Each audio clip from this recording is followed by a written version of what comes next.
आप प्रेम को प्रार्थना कहते हैं, प्रेम को ही परमात्मा कहते हैं। क्यों? ऐसा है इसलिए। क्यों का सवाल नहीं, ऐसा है, ऐसी सच्चाई है। तुम्हारे जीवन में जो थोड़ी बहुत सुगंध कभी प्रेम की उठी हो, तो जानना वहीं से द्वार मंदिर का खुलेगा। उस दरवाजे को बंद मत कर देना। तुम्हारे साधु संत चाहे तुमसे कुछ भी कहें, उस दरवाजे को बंद कर दिया तो तुम फिर भटकोगे, भटकते रहोगे और तुम्हें परमात्मा की कोई खबर न मिलेगी। परमात्मा की जो पहली पुलक है उसका नाम ही प्रेम है।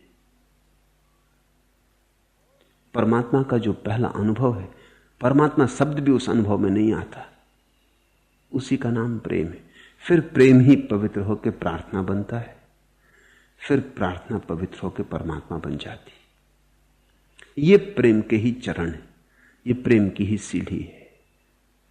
काम इस सीढ़ी का सबसे नीचे का सोपान है और राम इस सीढ़ी का सबसे ऊपर का सोपान है, मगर सीढ़ी एक है, काम से राम। काम उसी का है, धूल धूसरित, राम भी वही है। सब धूल पहुंच दी गई, झाड़ दी गई, स्वच्छ ताजा।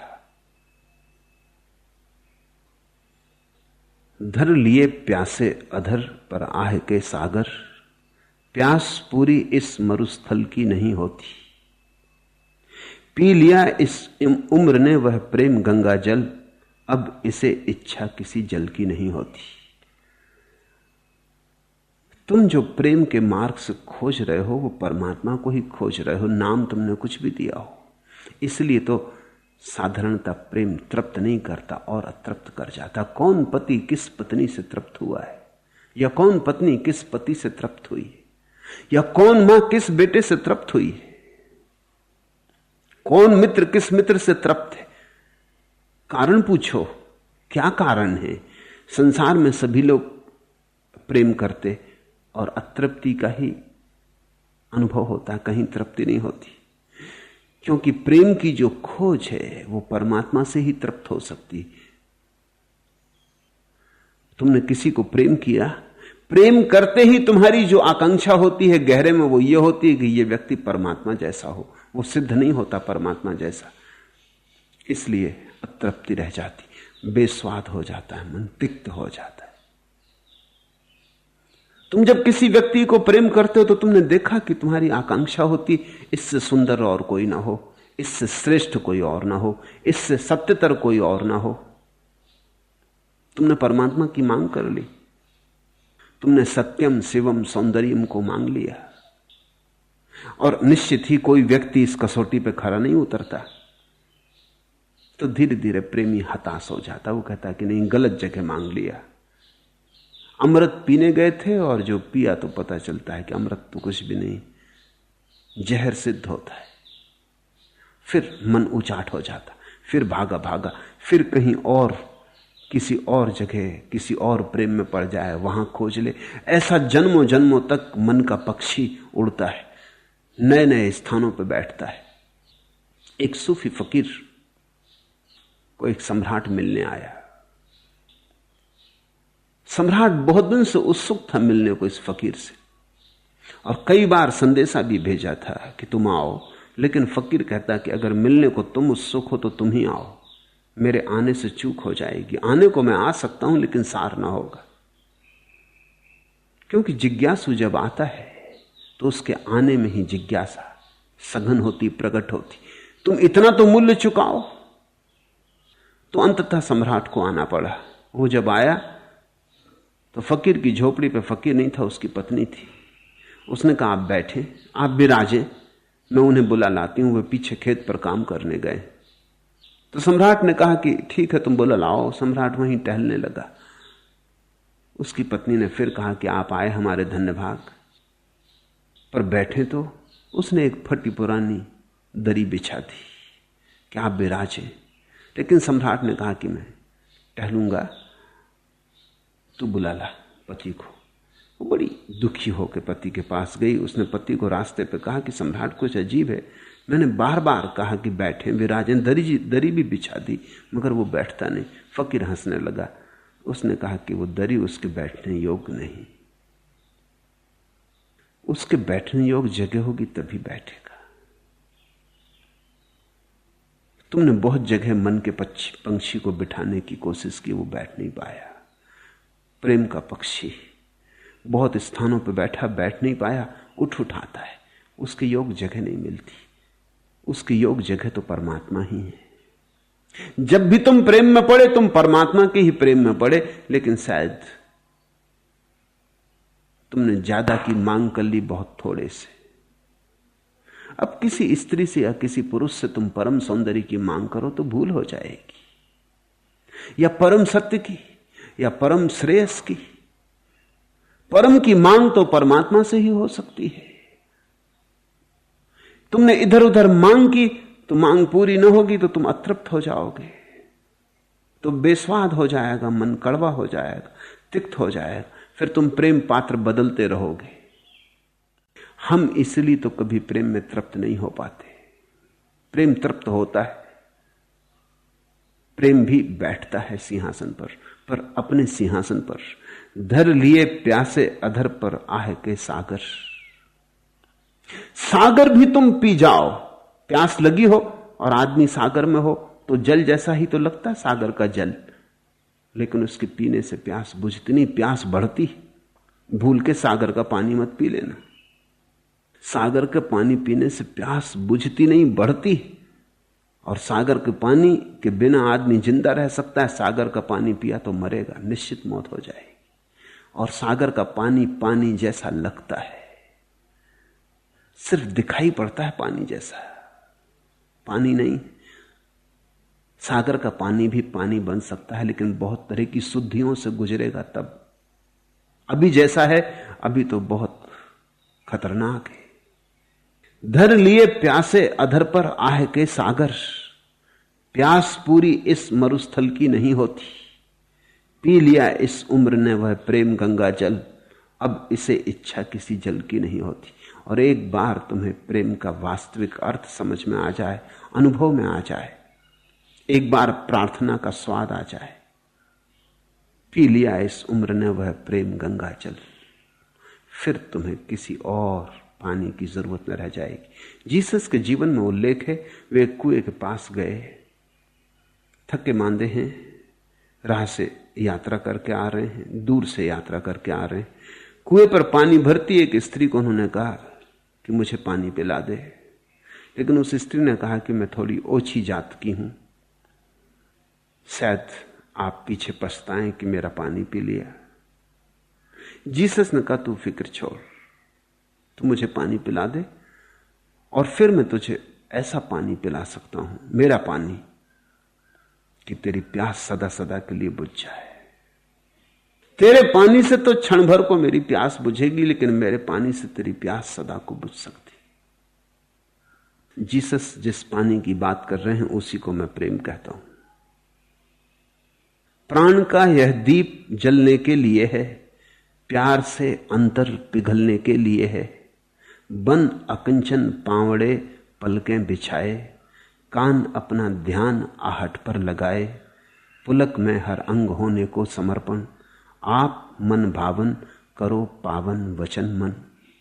जैसे ही तुम थोड़े से प्रेम की सीढ़ियां उतरे, प्रेम का पाठ पढ़े, ढाई आखर प्रेम का पढ़े, थोड़े से प्रेम में रसलीन हुए, थोड़े थोड़े प्रार्थनापूर्ण कदमों से अस्तित्व की तरफ बढ़े, थोड़े प्रार्थनापूर्ण हृदय से अस्तित्व के मंदिर की सांकल खटखटाई, तो तुम पाओगे कि अब तक तुमने जो नहीं पाया था और बहुत द्वार खटखटाए थे वो मिलने लगा। यह संसार प्रेम को सीखने का ही एक विद्यालय है। यहां तुम और कुछ भी सीख लो काम ना आएगा। अगर तुमने प्रेम सीख लिया तो बस। प्रेम से मेरा क्या अर्थ है? प्रेम के 3 रूप समझने चाहिए। एक तो प्रेम का रूप है काम। काम प्रेम का निम्नतम रूप है। देह से देह की आकांक्षा, शरीर से शरीर का मिलन है। तो मिलन मगर अत्यंत स्थूल का स्थूल से, पदार्थ का पदार्थ से। इसमें कोई बहुत विराट नहीं घट सकता। फिर प्रेम का दूसरा रूप है जिसे हम प्रेम कहते हैं, मन से मन का मिलन, ऊपर थोड़ा हुआ, विचार की तरंगों का जिससे मेल खा जाए। तुम्हारी अनुभूति और जिसकी अनुभूति साथ साथ संग संग चलने लगे, दो व्यक्तियों का हृदय साथ साथ धड़कने लगे, देह दो हों हृदय एक हो जाए, तो प्रेम। वो भी अभी अंतिम रूप नहीं। अंतिम रूप को मैं नाम देता प्रार्थना। वह है आत्मा का आत्मा से मिलन। शरीर से शरीर काम, मन से मन प्रेम, आत्मा से आत्मा प्रार्थना। काम के तल पर शोषण चलता है। तुम दूसरे का शोषण करते, दूसरा तुम्हारा शोषण करता है। काम के तल पर तुम दूसरे का उपयोग साधन की तरह करते। प्रेम के तल पर तुम दूसरे के लिए साधन बन जाते। काम के तल पर तुम दूसरे का उपयोग साधन की तरह करते हो। पति पत्नी का उपयोग कर रहा है एक साधन की तरह, बेटा बाप का उपयोग कर रहा है एक साधन की तरह। तुम्हारे हित में है इसलिए तुम प्रेम करते हो। प्रेम जैसे रुस्बत है, शोषण की व्यवस्था है। मन के तल पर तुम साधन बन जाते। तुम जिससे प्रेम करते तुम उसके लिए साधन बन जाते, वह साध्य बन जाता। आत्मा के तल पर न तुम साधन रह जाते, न दूसरा साधन रह जाता। दूरी ही मिट जाती। कौन साधन कौन साध्य निश्चित रूप से एक हो जाते। ऐसा समझो कि दो दियों को हम करीब रख दें तो काम, दोनों दियों के तेल को मिला दें तो प्रेम, और दोनों दियों की ज्योति प्रकाश एक दूसरे में लीन हो जाए तो प्रार्थना। दो दियों को कितना ही पास रखो दूरी रहेगी, सटा के रख दो फिर भी दूरी रहेगी। उससे सदा के लिए एकात्म नहीं हो सकता। लेकिन तुमने देखा जब दो दियों का प्रकाश टकराता भी नहीं, अगर तुम एक कमरे में दो दिए जला दो तो खटर पटर भी नहीं होती। तुम दो दियों का तेल एक दूसरे में मिलाओगे तो थोड़ी आवाज होगी, थोड़ा शोरगुल मचेगा। लेकिन दो दियों का प्रकाश जब एक दूसरे में लीन हो जाता तो कुछ पता नहीं चलता। दिए दो होंगे लेकिन उनकी रोशनी तो बिल्कुल एक हो जाती, बिल्कुल एक हो जाती। मैंने सुना एक सम्राट के 3 बेटे थे और वो चाहता था कि अपने किसी बेटे को चुन ले जो उसके राज्य का मालिक हो। सम्राट बूढ़ा हो गया था तो उसने एक फकीर से सलाह ली। फकीर ने कहा इनको 1000-1000 रुपए दे दो। तीनों बेटों के 3 महल थे। उसने कहा ये 1000-1000 रुपए लो और इस तरह से कुछ चीज खरीदो कि तुम्हारा पूरा महल भर जाए, मगर 1000 रुपए से ज्यादा खर्च नहीं करना। इससे तुम्हारी कुशलता का पता चलेगा। जो जीत जाएगा वही इस राज्य का मालिक होगा। पहले बेटे ने बहुत सोचा कि 1000 रुपए में इतना बड़ा महल, सिवाय कूड़ा करकट के और तो कुछ मिल ही नहीं सकता।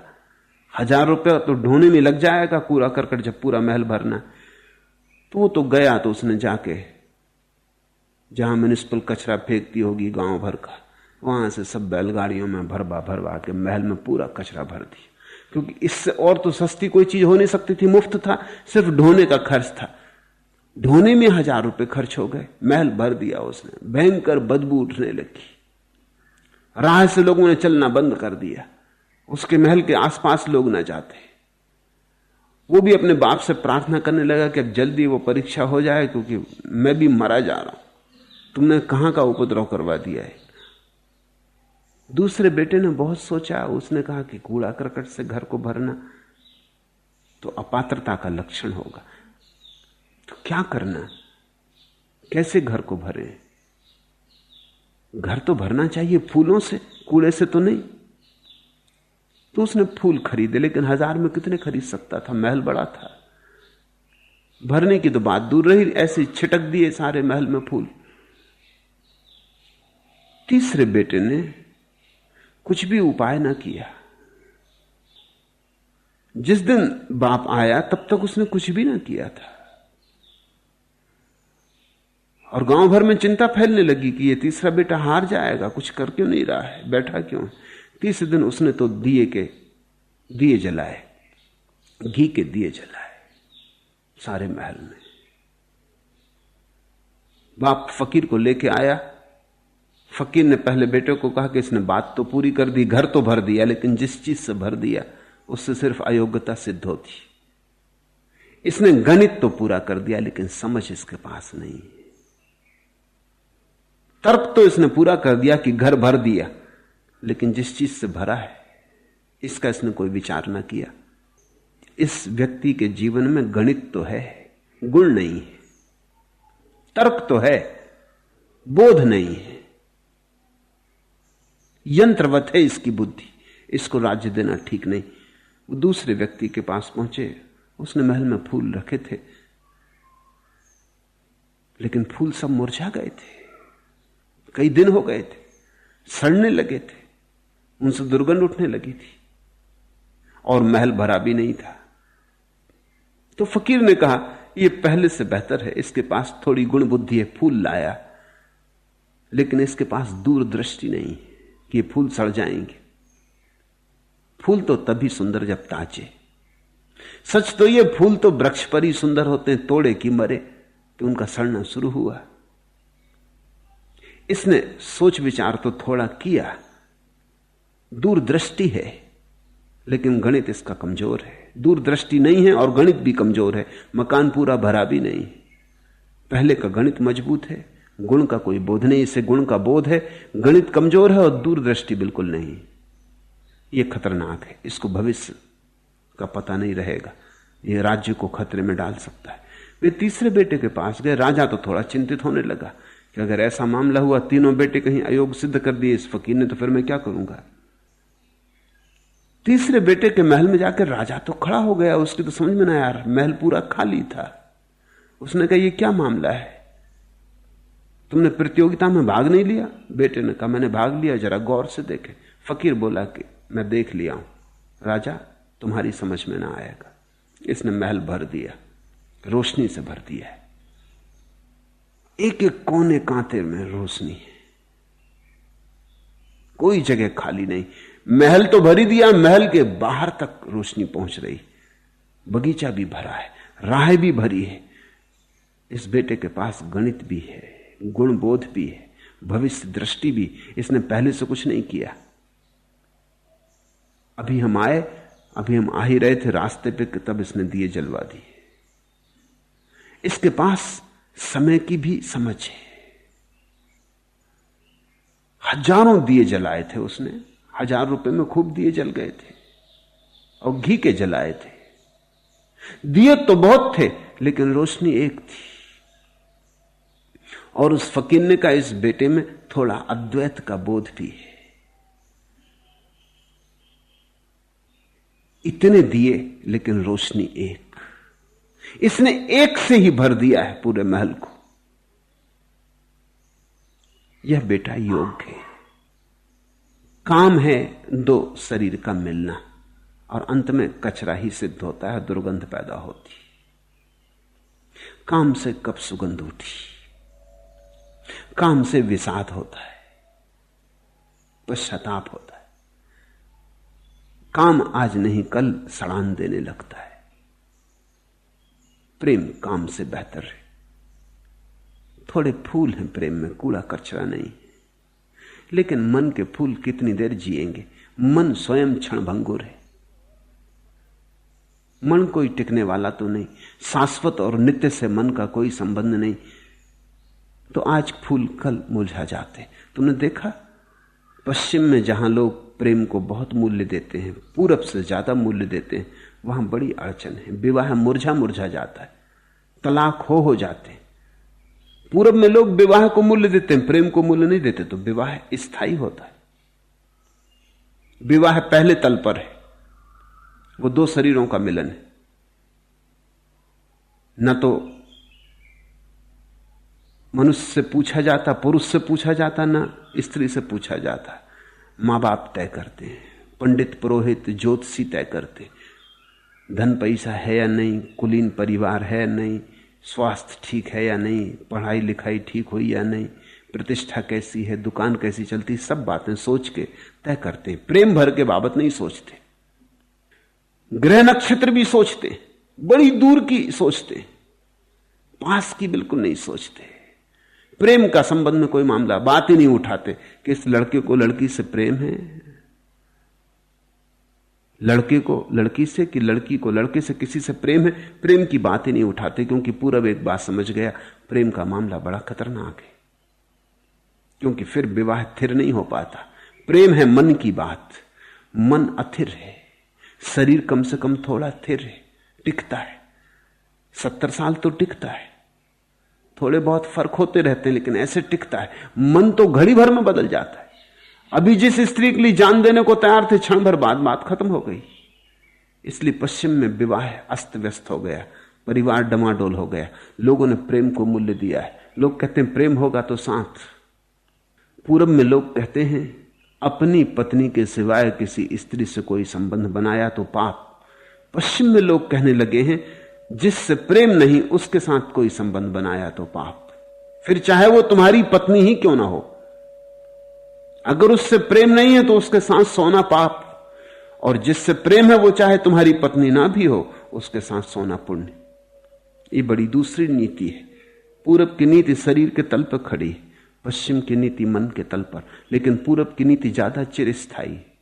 वो जो पहला आदमी था जिसने कचरे से भर लिया था महल को, उसका कचरा बहुत चिरस्थायी है।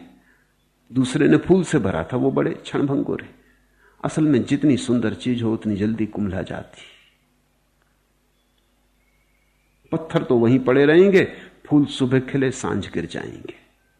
विवाह पत्थर जैसा है, प्रेम विवाह फूल जैसा है, लेकिन खतरा भी है, फिर नहीं हो पाएगा। इसलिए पश्चिम की पूरी व्यवस्था डमाडोल हो गई। पूरब स्थिर है, सदियां बीत गई, मनु महाराज से लेके अब तक सब स्थिरता है। पश्चिम में कुछ भी स्थिर नहीं है, सब डमाडोल है।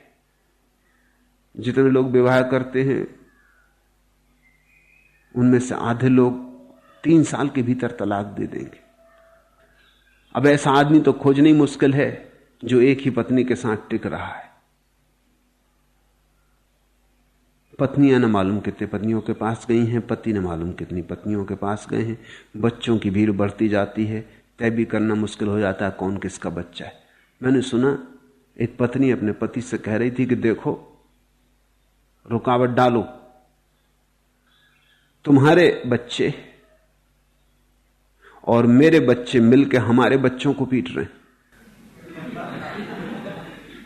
कुछ बच्चे पति के हैं जो वो दूसरी पत्नियों से लाया है, कुछ पत्नी के हैं जो वो किन्हीं दूसरे पत्नियों से लाई, कुछ इन दोनों के में। तो वो कह रही कि तुम्हारे बच्चे मेरे बच्चों से मिलकर हमारे बच्चों को पीट रहे हैं, इनको रोको, रुकावट डालो। पश्चिम में सब अस्त व्यस्त हुआ है। फिर और एक ऊपर की बात है, आत्मा के मिलन की। वहां प्रार्थना पैदा होती। वैसा प्रेम मीरा ने जाना कि चैतन्य ने, कि राधा ने, वैसा प्रेम भक्तों ने जाना। उठना चाहिए उसी तक प्रेम, जहां दो प्रकाश की तरह मिलन हो जाए, कोई संघर्षण ना हो, मिलन शांत सहज हो। और जब तुम किसी एक व्यक्ति से भी आत्मा के तल पर मिल जाओगे तो तुम्हें पता चलेगा जब एक से मिलने में इतना आनंद है तो फिर सर्व से मिल जाने में कितना आनंद न होगा। फिर तो तुम गणित को स्वयं ही फैला लोगे। तुम कहोगे जब एक व्यक्ति के प्राणों से प्राण मिला लेने में इतने सुख का सौरभ, इतना स्वर्ग, तो फिर क्या कंजूसी करनी है? फिर क्यों ना वृक्षों से, चांतारों से, पहाड़ पत्थरों से, नदी नालों से, सबसे क्यों ना मिलाने अपने प्राण को? तो एक व्यक्ति से भी प्रेम अगर ठीक से हो जाए तो झरोखा परमात्मा का खुलता है, फिर वहीं से छलांग लग जाती। यह किसका तबस्सुम है फजा में साकी, यह किसकी जवानी है घटा में साकी, यह कौन बजा रहा है सीरी बरबस, भीगी हुई बारिश की हवा में साकी।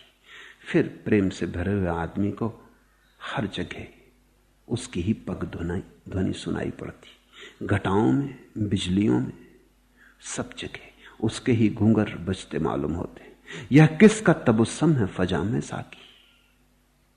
फिर हवा का झोंका भी आए तो उसी की खबर आती, उसी के संदेश, उसी की पाती। यह किसकी जवानी है घटा में साकी।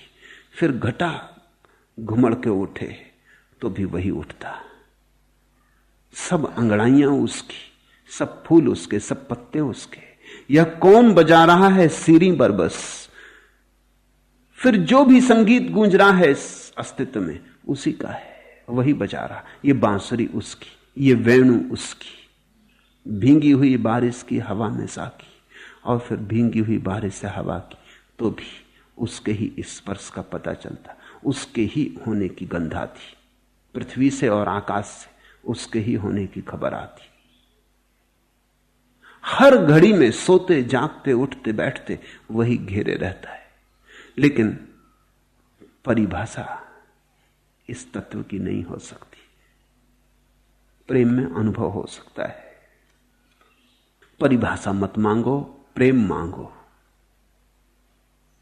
परिभाषा के कूड़ा करकट को लेके क्या करोगे, बोझ बढ़ जाएगा बुद्धि का, निर्भर ना हो सकोगे। प्रेम मांगो कि पंख बने, प्रेम मांगो कि उड़ सको। मेरे साकी शराबे साफी देना, हो जिससे गुनाह की तलाफी देना। उतरे ना खुमार जिंदगी भर जिसका, ऐसी देना और इतनी काफी देना। मांगो प्रेम की शराब, उतरे ना खुमार जिंदगी भर जिसका। ऐसा नशा मांगो जो फिर उतरे ना, चढ़े तो चढ़े उतरे ना। ऐसी देना और इतनी काफी देना। मांगो प्रेम, मत मांगो परिभाषा। और जिस दिन तुम्हारे पास प्रेम है उस दिन तुम्हारे पास सब है। और जब तक तुम्हारे पास प्रेम नहीं, सब भी हो तो कुछ भी नहीं है। चाहे बरसें जेठ अंगारे या पतझर हर फूल उतारे, अगर हवा में प्यार घुला है हर मौसम सुख का मौसम है। जिसके पास शब्द हैं जितने उतना उससे अर्थ दूर है। पट घूंघट का नहीं, रूप तो आत्मा का जलता कपूर है। दुनिया क्या है, एक वहम है शबनम में मोती होने का। और जिंदगानी है जैसे पीतल पर पानी सोने का। किंतु प्यार यदि साथ सफर में, तो सचमुच इस मृत्यु नगर में शाम सुबह की एक कसम है। मरण मनुष्य का एक जन्म है, नया जन्म है। चाहे बरसे जेठ अंगारे या पतझर हर फूल उतारे, अगर हवा में प्यार घुला है हर मौसम सुख का मौसम है। इधर प्यार की वीणा का बजना शुरू हो जाए, फिर वसंत ही वसंत है। उसी वसंत में उस प्रभु की पहचान आती। जिसके पास शब्द हैं जितने, इसलिए परिभाषा मत मांगो, सिद्धांत शास्त्र मत मांगो। जिसके पास शब्द हैं जितने उतना उससे अर्थ दूर है। शब्दों का बहुत समूह संग्रह मत कर लो, उससे पांडित्य तो बनेगा, प्रतिभा ना जगेगी। पट घूंघट का नहीं, रूप तो आत्मा का जलता कपूर है। दुनिया क्या है, एक वहम है शबनम में मोती होने का। यही तो मैं तुमसे कह रहा इतनी देर से कि जहां जहां तुमने अभी प्रेम देखा है वहां शबनम में मोती देख लिया है। खोज तो परमात्मा की ही चल रही, खोज तो मोती की ही चल रही। लेकिन सुबह की धूप में कभी देखा, घास पर फैली हुई ओस की बूंदें मोतियों जैसी मालूम पड़ती। सुबह की धूप में मोतियों को भी झेंपा दें, मोतियों को भी शर्मा दें दूर से ही। लेकिन पास गए तो ओस की बूंद है, मोती नहीं। दुनिया क्या है, एक वहम है शबनम में मोती होने का। और जिंदगानी है जैसे पीतल पर पानी सोने का। जिंदगी को थोड़ा गौर से देखो तो ये ऊपर ऊपर जो पीतल के ऊपर चढ़ा हुआ सोने का पानी है ये उतर जाए। जरा पास आओ, जिंदगी को जरा होश से देखो तो जो बूंदें सबनम की हैं वो मोती न मालूम हो। तो तुम्हारी खोज धीरे धीरे सब तरफ से परमात्मा की तरफ जाने लगेगी। उसकी ही खोज है जो शाश्वत है, उसकी ही खोज है जो सनातन है, उसकी ही खोज है जो अमृत है। तो परमात्मा क्या है? परमात्मा अमृत की प्यास है। परमात्मा क्या है?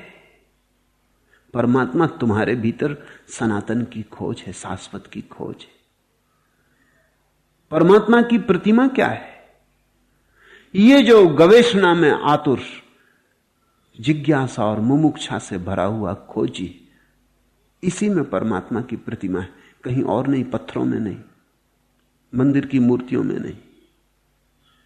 इस पुजारी में जो परमात्मा की पूजा में लगा है, खोज रहा है, जगह जगह अर्चना अपनी चढ़ा रहा है, हर जगह से जिसकी चेष्टा चल रही कि परमात्मा को पहचान लूं, इसमें ही उसकी प्रतिमा है। कबीर ने कहा है भक्त में भगवान है। महावीर ने कहा है अप्पा सो परमप्पा। वो जो आत्मा है उसी में परमात्मा है। परमात्मा कोई वस्तु नहीं है जिसे तुम किसी दिन देख लोगे। तुम्हारे ही भीतर जिस दिन प्रेम का ऐसी घटा उठेगी कि बेशर्त तुम्हें सारे अस्तित्व को प्रेम कर पाओगे, इस अस्तित्व से तुम्हारे चित्त का कोई विरोध, कोई संघर्ष न रह जाएगा। इस अस्तित्व से जिस दिन तुम्हारा सहयोग परिपूर्णता से सध जाएगा, जिस दिन एक संवाद होगा तुम्हारे और अस्तित्व के बीच, उसी दिन तुम जानोगे परमात्मा क्या है। तुम भी परमात्मा हो और शेष सब भी परमात्मा है। इस नशे की तरफ चलो, इस प्रेम के सागर में डुबकी लगाओ। यारो खता मुआफ मेरी, मैं नशे में हूं। सागर में मैं है, मैं में नशा, मैं नशे में हूं। भक्त तो एक नशे में जीता है, परमात्मा नशा है। पंडित के लिए परमात्मा एक सिद्धांत है, बकवास, कोरी बकवास। आस्तिक और नास्तिक के चक्कर में मत पड़ना कि परमात्मा है या नहीं। ये व्यर्थ के लोगों को छोड़ दो, जिनके पास कुछ और करने को नहीं, वो होने न होने का विवाद करते रहे, अनुमान लगाते रहे। अगर तुम्हारे जीवन का ठीक ठीक सदुपयोग तुम्हें कर लेना है तो तुम प्रेम में उतरो। अगर तुम पाओ कि प्रेम में उतरना कठिन है तो ध्यान में उतरो। ध्यान भी एक दूसरा मार्ग है उसी तरफ आने का। जो प्रेम करने में अपने को असमर्थ पाते हैं उनके लिए ध्यान मार्ग है। जो प्रेम में अपने को समर्थ पाए उन्हें फिर किसी चिंता में पड़ने की कोई जरूरत नहीं।